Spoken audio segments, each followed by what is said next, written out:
మహిళలకు వాళ్ళ హక్కులు, భాష ఏమిటో, ఆ గోళ ఏమిటో, మహిళలకు ఒక వాళ్ళని ఉద్ధరించడం, జీవితంలో వాళ్ళకి ఒక మహిళా యూనివర్సిటీ కానివ్వండి, లేకపోతే మిగతా అన్ని వాళ్ళకి సమాన హక్కులు కానివ్వండి, ఆస్తిలో లేకపోతే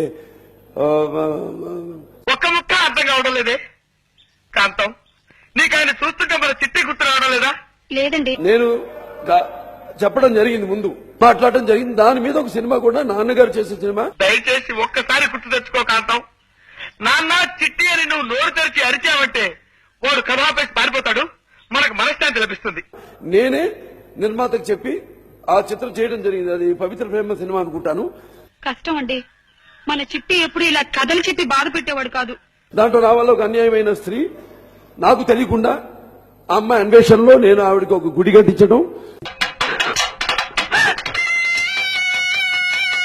ఆవిడ కోసం నేను మరికొన్న అదే సినిమా నేపథ్యంతో దొరుకుతుంది సినిమా అంతా.